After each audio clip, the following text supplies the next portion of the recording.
Hi, I'm Alvin, executive producer and creator of Women's Business Report.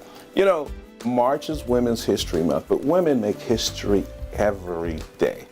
Women's Business Report had a chance to get a very great opportunity to discover a very special place in Howard County, Maryland. It's dedicated to preserving the artifacts and storytelling from the continent of Africa. The African Art Museum of Maryland was founded in 1980 by Doris Ligon and her husband, the late Lieutenant Colonel Claude Ligon. Ms. Ligon still carries on the tradition today as its co-founder, curator, director, and museum docent.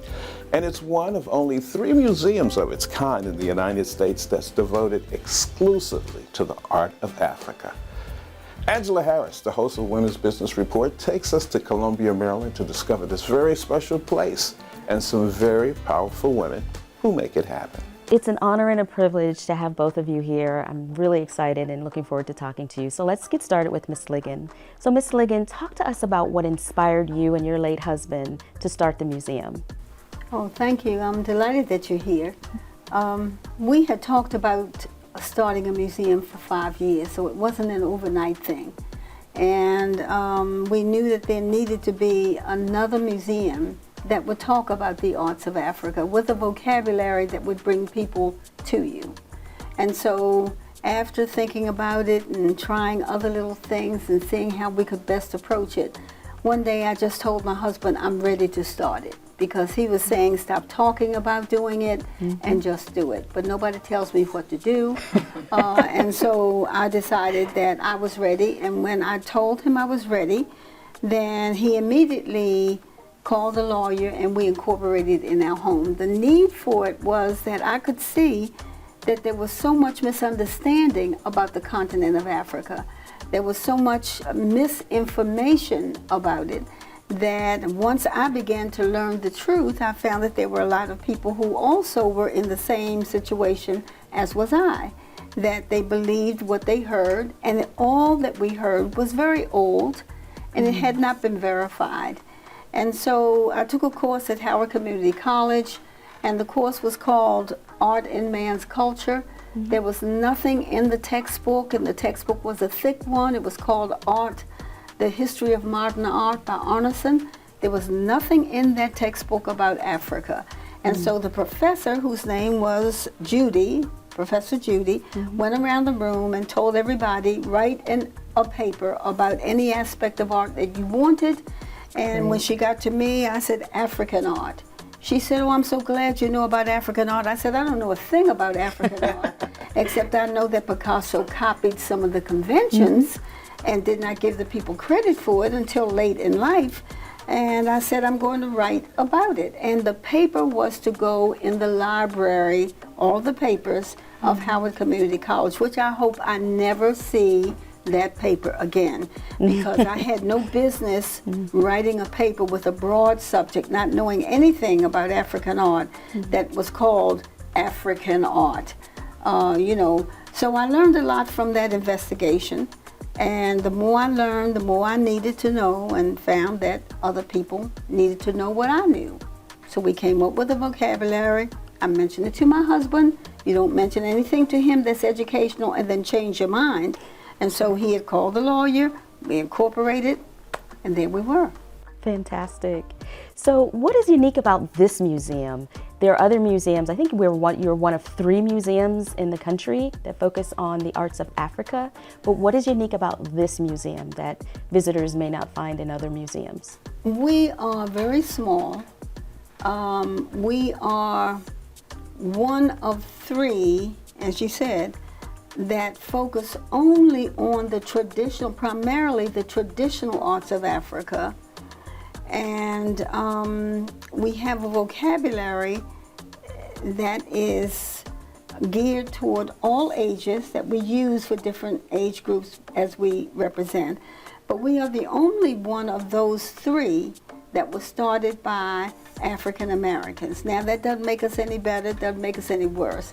It just gives us a different perspective, a way to approach it. It's part of our indigenous heritage. And so when we talk about it, not that that gives us a better feel for it, but it gives us a different feel for it. It gives us more connection with it. And I'm not saying that others who have studied African art far longer than have I don't have a connection with it, but because we are black and started a museum that is devoted exclusively to the arts of Africa, that makes us unusual. And we're the only one as far as I know. Fantastic. So you're a nonprofit organization.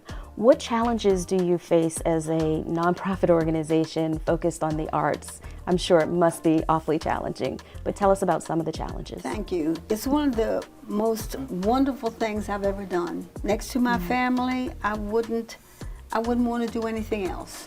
But since you asked about challenge, money. And I don't mean that you need money to do this, but it wouldn't hurt. You know, you come up with programs that you want to do, you don't have the money. Money means a staff, that you have a staff. You know, as a director, you direct. That's why you're called a director. And you normally have staff, and you direct the staff, but you are there to bring resources to the museum and to start policy. We are fortunate, though, that we have members of the board, like Ms. Barrett, Jacques Kakembo, and many others, who are on the board, who are not staff, who act like staff. And that's what keeps us going. So we don't, Ms. Barrett says I don't give a choice, but directors don't give choices. Directors Direct, right. There you go. That's it. And the Leadership. older you are and the more forceful you are, especially if you're Taurus the bull, you don't say, would you like to do so-and-so? We need so-and-so. And they've always responded, really and seriously. I've never tried to pressure any of them, but I tell them how. Now, it doesn't hurt to maybe cry a little bit when you need something. Then you see Whatever the it takes. person crying, it doesn't hurt. You know, but we are fortunate that we have a wonderful board and that we have wonderful people coming to us. And so we've done all of this without money, as Warren Robin said years ago. But money wouldn't hurt a bit more if we had it. We could do many more programs.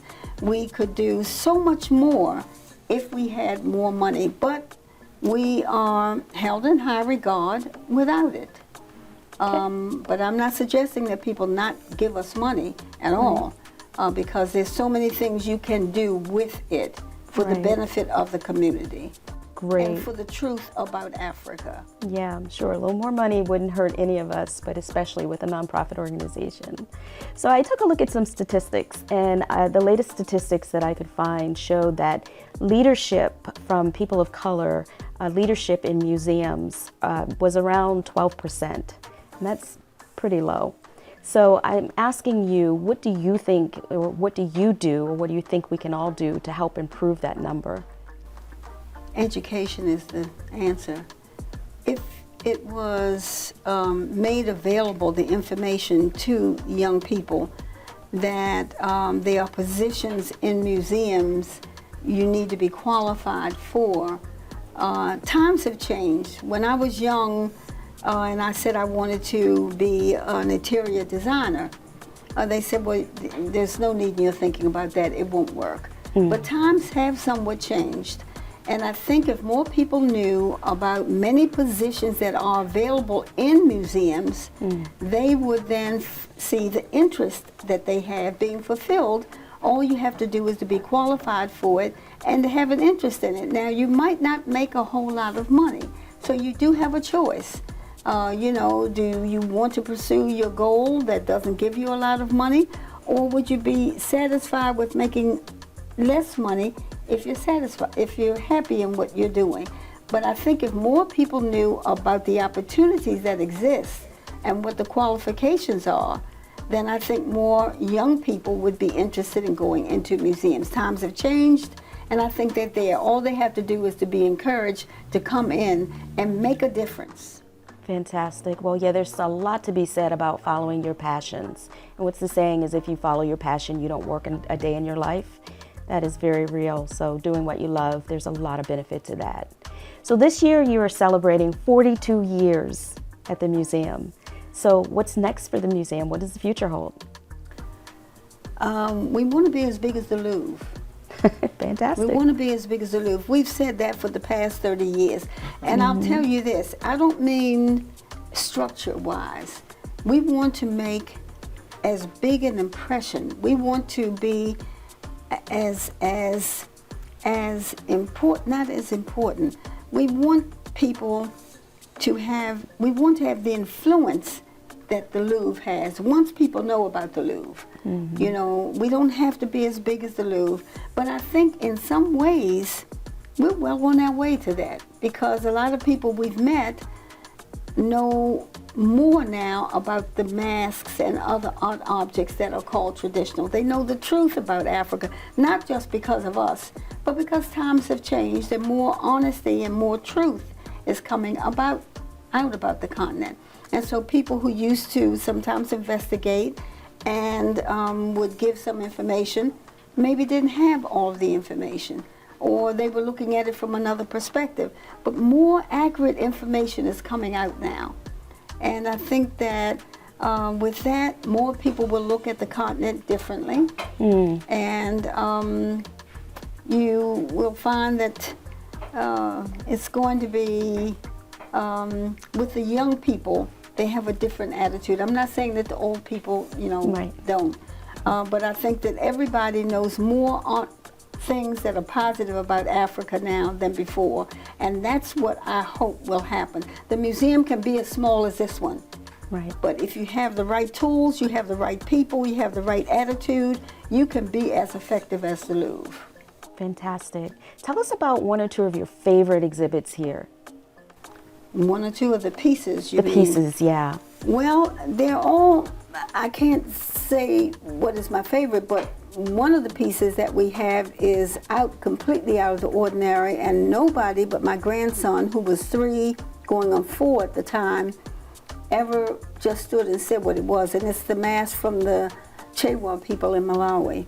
It's called a Cassia Malero, and it is completely out of the ordinary as far as masks go, because you wouldn't walk in and say, that's a very nice mask. People have called it a house, they've called it a hamper, they've called it a boat, everything but a mask. And then I'll say the mask over there, and they're looking for this mask, and they're saying, well, what are we talking about? Well, when I say it's that one that has the feathers and or has the strap on it, they say, that's a mask? So that's completely out of the ordinary. Its size. Now, there are masks that are larger and way more, but that's the largest mask that we have ever exhibited, and it is completely out of the ordinary. We're thinking about a mask, something you wear across your face, or nowadays covers your nose and your mouth. That covers the whole person. He is the messenger, and the message is in, as always, in the mask. Fantastic. The other piece that we have has a value for me that goes back to my grandmother.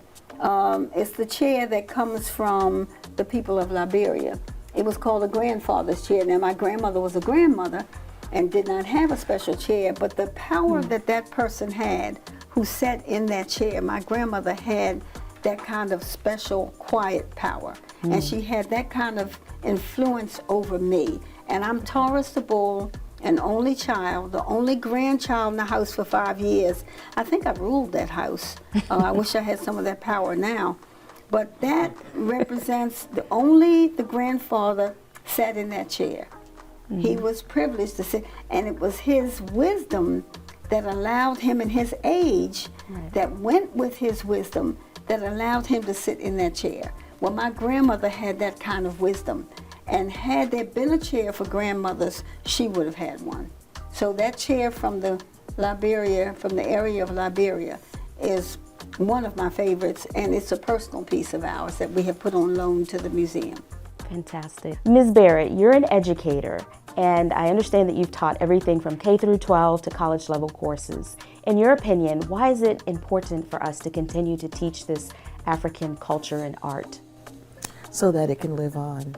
The children are like sponges, so if we start teaching them when they're little, they will remember those lessons, and hopefully they'll teach their children, and they will teach their children, and so forth and so on.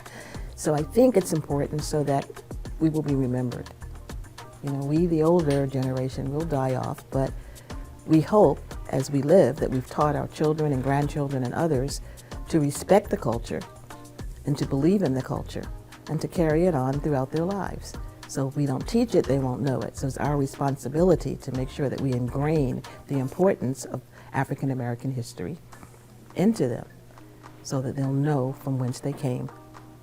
As a longtime resident of Howard County, Maryland, why is it important to you as a resident to have access to this type of art and culture here in Howard County? Convenience. You know, I can drive to DC, which is about a 50-minute ride or so.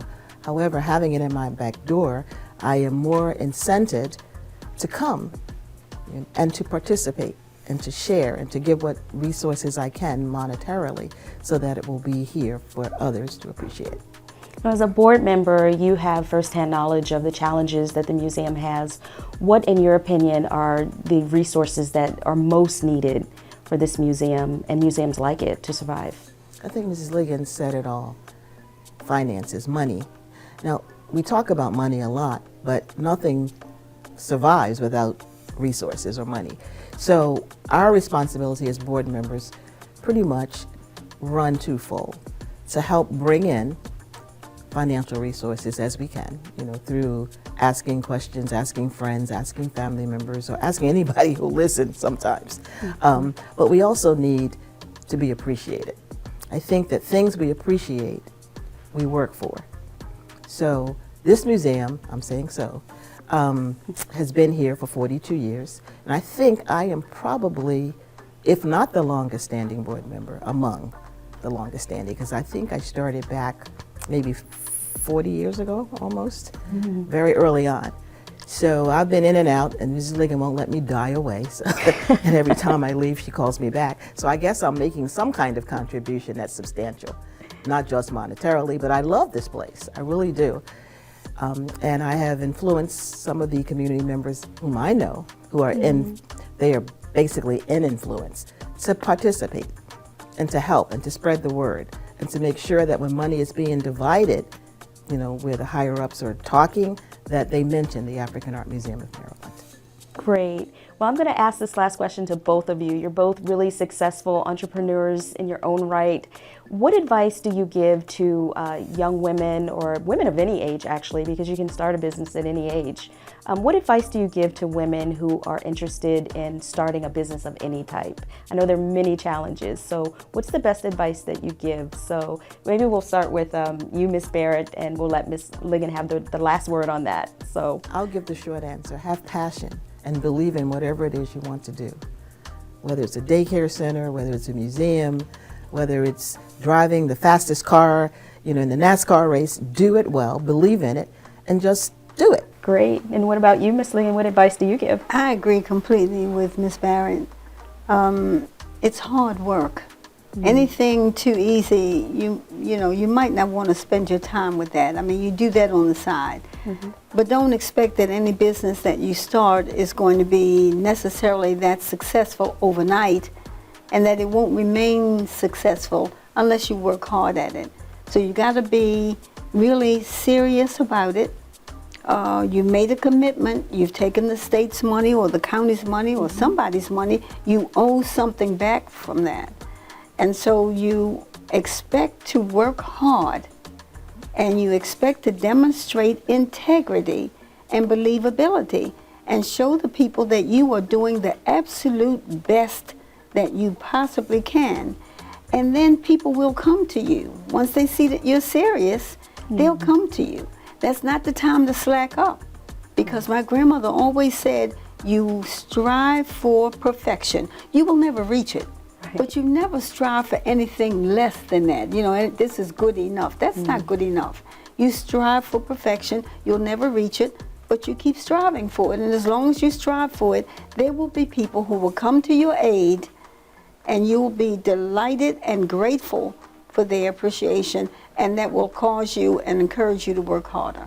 That's fantastic advice. Thank you for that. So if people want to come to visit you, visit this wonderful museum, this wonderful space, what are the hours? Where can they find you? Believe me, we welcome everybody to come. We don't crowd anybody when they come in here. We're delighted to see everybody. And they can come Thursdays through Saturdays, 11 a.m. to 4 p.m. And then as time goes on, our hours will increase to Wednesdays through Saturday, 11 a.m. to 4 p.m. in this Long Reach Village Center, which has been rejuvenated. And everybody's encouraging, come to Long Reach Village Center, and you can get whatever it is that's positive that you want here. Thank you both for having us here today. Thank you for sitting down with us. Thank you for your time. We look forward to having people come and visit us here at the African Art Museum of Maryland. Thanks so much.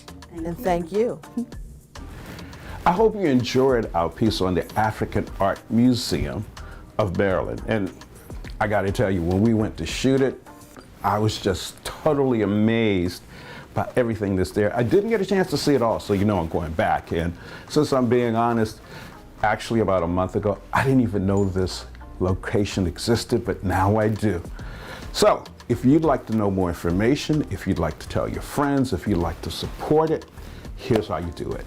The website is africanartmuseum.org. That's africanartmuseum.org. Their email address is info@africanartmuseum.org. That's info@africanartmuseum.org. And they are on Twitter.